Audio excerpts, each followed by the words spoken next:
In this video, we'll be talking about 4 lights that every wedding photographer should have.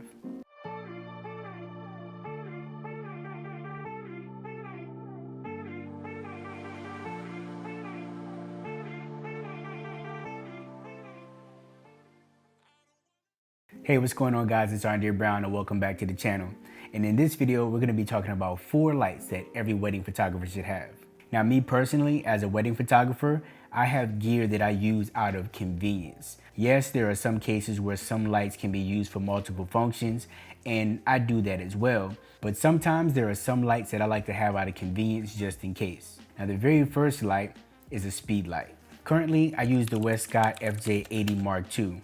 I've used other lights in the past by other brands, and I just love the Westcott brand. One, they're very reliable and they get the job done for me.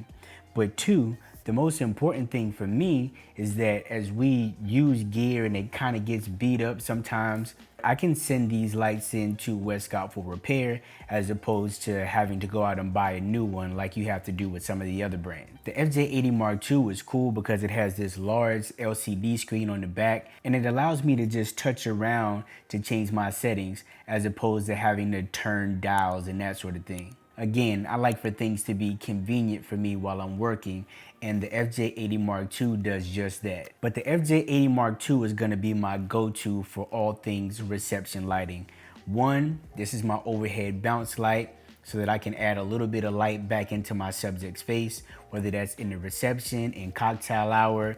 Maybe I'm doing prep in a room that doesn't provide me with any window light for me to be able to capture those images. Maybe we're just someplace random around the hotel or venue where I need light. I could just pop this on my camera right quick, turn it in the direction that I want it to bounce and come back into my subject's face and be able to capture great images. Next, we have the Westcott FJ200 mono light.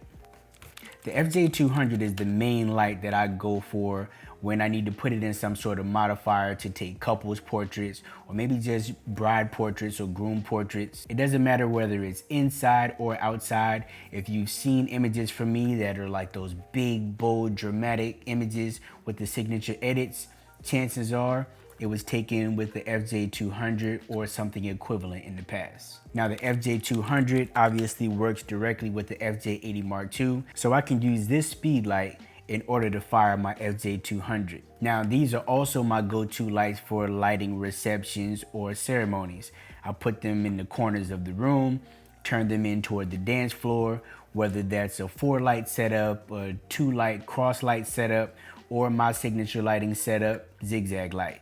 But the FJ200s are amazing. They're twice the power of a speed light, and yet they're still just as portable as a speed light as well. Now, although off-camera flash is my go-to when it comes to lighting my subjects on a wedding day, there are times when I need to be able to move quickly and I don't want to have to fiddle with the settings on my off-camera flash. That's why I think all wedding photographers should have some sort of constant light as well. And my go-to light is the Stella Pro CLX10. The CLX10 is just as compact as my speed light and my mono light, but this is a constant light and it goes up to 10,000 lumens and has an internal battery pack that at full power will last you 45 minutes. Now I do have other videos out there showing you this light as well as how I combine it with other tools to be able to give me up to 12 hours of power for this single light. But I also use this light for couples portraits, for bride or groom portraits, to be able to light decor if I need to. But the main objective is the fact that I can throw this on a light stand inside of a modifier and be able to move quickly. And as you know, with constant light, what you see is what you get. So if you see it in your camera, whatever those settings are, that's exactly how it's gonna look when your final image comes out. Now, alternatively, I also carry a hybrid light, meaning that it does flash and constant light. This light is obviously completely optional for photographers, but I do think that it's a good one to have in your toolkit. This is the Stella Pro Reflex S. This is a constant light and a flash built into one. And I use air quotes because it's not a flash per se, but the way that they've manufactured the light allows you to be able to use it and have these pulses that mimic a flash while still being able to have the constant light. This light, when it's used in constant light mode, will go up to 6,000 lumens. This portion is actually the battery, so you can charge it independently. You can also have more than one and then switch it out should the battery run out of power. Now this battery is also great because you can use it as a handle. So in situations, maybe like engagement sessions, I've used this to kind of shoot on the go in the event that I was shooting in a location that I didn't necessarily have permission to shoot in, but I needed to be on the go, and I just have my assistant hold up the light, pointed at my subject, and I'm good to go. Now keep in mind, that's in the mode of using it as a strobe and a constant light, and just all depending on the situation, I do use it in both. Now the cool thing about the Reflex S is that when it's pulsating to be used as a flash, it doesn't misfire. It was completely built to never misfire. Now, I was part of the R&D team when they first started to demo this product, and literally our goal was to break this light, to make it misfire. And I'm telling you, this thing doesn't misfire. Now, there are two versions of this. There's the Reflex and the Reflex S. I have the Reflex S because I personally want the top of the line, but I definitely think that this is a light that photographers should have in their toolkit.